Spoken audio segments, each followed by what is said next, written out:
Welcome back for another video. After a rollercoaster game week, we're going to look at the best players to buy for Game Week 11 and the next 5 game weeks, using projected points from FPL Review. Game Week 11 is looking like a much more challenging game week due to the way some of the fixtures have fallen, so it's going to be important to nail your transfers. Goalkeepers up first, and this week Man City played Bournemouth at the Etihad, so Ederson tops the projections with 4.4 points. We saw him rotate a couple of weeks ago against Brighton, but that was more likely as a consequence of the international break. You'd imagine we don't see that after the next break in a couple of weeks, because it's a huge game against Liverpool immediately after. Over the next 5, Alisson is slightly ahead of Ederson, and Liverpool themselves have got a great fixture next weekend against Luton. Alisson always finds a way to get himself around the top of the goalkeepers come the end of the season, so he could ultimately live up to the price tag as he has done before. If you've got the Areola and Turner combination, they're actually neck and neck this week as far as projections, Turner about 0.1 ahead. Turner's home to Aston Villa and Areola's away to Brentford. If you're running with the combo, let us know which one you're starting. Forest are a much better team at home, but as we know Villa are flying at the moment, so Turner does have the tougher fixture between the two. Turner made a bad mistake leading to Salah's goal on Sunday. He really needs to minimise these mistakes, or there could be a serious risk of losing his spot. Vlachodimos has been watching on from the bench every week, and he's surely saying to Cooper, when do I get my chance? If you're on a wildcard this week, Sarr and Areola rotate really well in goal. You get a run that's Sheffield United, Forest, Burnley, Crystal Palace, Burnley, Nottingham Forest and then Wolves. Some food for thought there. We'll talk more about Wolves in a minute. The top Game Week 11 defenders are as follows. Trent top with 5.5 points, followed by Tsimikas with 4.7. From Man City, Ruben, Vardy and Stones are also in the projections for the Bournemouth game. If you've got Trent and you've got a couple of transfers, you could downgrade to Tsimikas, which does give you 3.4 mil to upgrade elsewhere, which is probably worth it. That's like going from João Pedro to Watkins and having some leftover money. There's a few defenders that didn't quite make the table this week, but worth discussing. Firstly, Maguire, who is 4.2 mil. As poor as Man United have been, their next 3 are Fulham, Luton and Everton, and he's about as cheap as you can get in a starting defender. He does cover you nicely if you've got Botman or Burn, who are up against Arsenal this week. And in Game Week 13, Tsimikas has got Man City, Newcastle have Chelsea and Villa have Spurs, so it's another opportunity to throw Maguire in. The others to mention are the Wolves defenders, Dawson, Kilman and Semedo. They actually rotate perfectly with players that you may want to bench. Again, Burn and Botman this weekend, and then Tsimikas Game Week 13. But also in Game Week 15 and 16, Aston Villa have got Arsenal and Man City. In those 2 game weeks, Wolves have got 2 home games against Burnley and Nottingham Forest. They're 4.5 mil, and this week they do also have Sheffield United, who are worst in the league for expected goals. One of the big surprises of Game Week 10 was Gabriel being benched, and he didn't come on at all as Arsenal beat Sheffield United a comfortable 5-0 win. We did speculate in last week's video about whether Kirill does get a game, but didn't seem all that likely before. Prior to the benching, Gabriel had started 14 consecutive games, 10 for Arsenal and 4 for Brazil. He does look like a hold. Just bench him for Newcastle if you can. He should be getting regular starts again long term in all likelihood. On to the top midfielders. Salah's top for Game Week 11 with the Luton fixture away.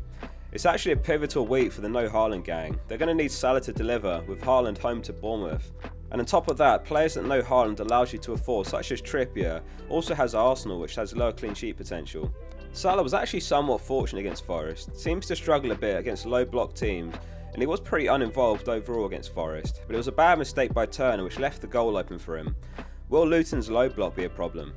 And Mbumo's back on the table with 5.9 points projected this week, home to West Ham. He's been an absolute gift in FPL and he's now the 3rd top scorer midfielder after Salah and Son.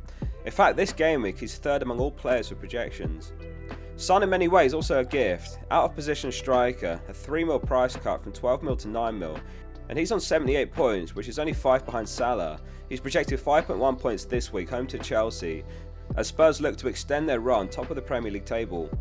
Unfortunately, Neto picked up an injury last match for Wolves. He said he's going to be out for a couple of weeks, so he does miss the Sheffield United fixture this week. If you're looking for a cheap replacement, teammate Hechan's 5.4 mil, Gordon's 5.6 mil, but he does have a tough game against Arsenal. Adingra is 5 mil. Brighton are away to Everton this week. Man United are in a real slump right now, and the question is, are Rashford or Bruno worth a punt for the next 3, Fulham, Luton and Everton? You'd imagine they surely get a few returns over that run, but it's understandable if you have no interest going there. Luis Diaz is projected 4.8 points, but obviously could be out again due to personal reasons. Bowen doesn't quite make the table this week, away to Brentford. However, if we pull up the fixture ticker, which I've rearranged by difficulty over the next 8 game weeks, West Ham are top in the league. After Brentford, they've got Forest, Burnley and Palace. It's Ward-Prowse who's looking like an easy sell, with 5 blanks on the bounce now. He's perhaps a bit too much of a situational player, with a lot of dependence on set pieces for points. Brighton are third over the next 8. Again, Mitoma a great pick for 6.5 mil, and Adingra is 5 mil. One thing worth mentioning is that De Zerbi switched to a wing-back system last match, so Mitoma was playing in left wing-back, which isn't ideal. Probably as a consequence of March and Estupiñán out injured. However, this might have only been a 1-week thing, with Estupiñán back training and expected back soon. The last player to mention among the mids is Diaby, who scored 1 goal, 1 assist, and he took maximum bonus against Luton for a 13-pointer. Those who picked him up a few weeks ago finally rewarded for their patience after a couple of blanks before that. For 6.7 mil, he's great value. He's playing as a second striker at times, popping up in central areas as he did for the goal last match. Moving on to the forwards, and this week Haaland is top in the league with exactly 8 points projected. As a reminder, Salah was pretty close behind in second with 7.7. An impressive haul against Man United to close off the game week with 2 goals and an assist. And Game Week 11 a particularly good looking game week if you're in Alvarez as well. This season, Bournemouth are second worst after Sheffield United for expected goals conceded. 122 shots in the box conceded, also second worst. If they allow Haaland a few shots there, he's going to net. On top of that, goalkeeper Neto has an ankle injury and he's not going to be back until after the international break. Radu started in goal for them last match. Bournemouth have also recalled Travers from his loan at Stoke, so it could end up being him in goal for the City game. Either way, it's good news if you own any City attackers. Despite his blank last match, Watkins racked up 1.4 expected goal involvement, which is actually the most he's accumulated in a single game all season. Even more than the game where he got 3 goals, 2 assists. So a very unlucky week for Watkins owners. However, he has Nottingham Forest this week. He's an easy hold for the next 4 game weeks minimum. Ironically, in last week's video we said that with Isak out injured, Wilson's a great option, but realistically would you ever have him over Alvarez and Watkins? As it played out, they both blanked and Wilson bagged a brace. However, it's a much tougher fixture this weekend against Arsenal, could be a cagey match. After 4 starts on the bounce, Calvert-Lewin's quietly been doing well, 3 goals in his last 5 games, including a very well taken goal against West Ham on the turn last match, 5.8 mil. The problem is that in my eyes he's just too injury prone. He seems to pick up several injuries every season, and it could be a matter of time. Ferguson for 0.2 mil more, perhaps a more sensible pick, but again he's a big rotation risk. Surprisingly, João Pedro was benched last match. He came on for the last 12 minutes for a 1-pointer. It was almost like the start of the season all over again, with Pedro and Gabriel benched. A lot of wildcarders ended up falling into the same trap, but very unlucky in Gabriel's case. Thanks very much for watching. Hit subscribe for more FPL content to follow this week. See you soon for the next one.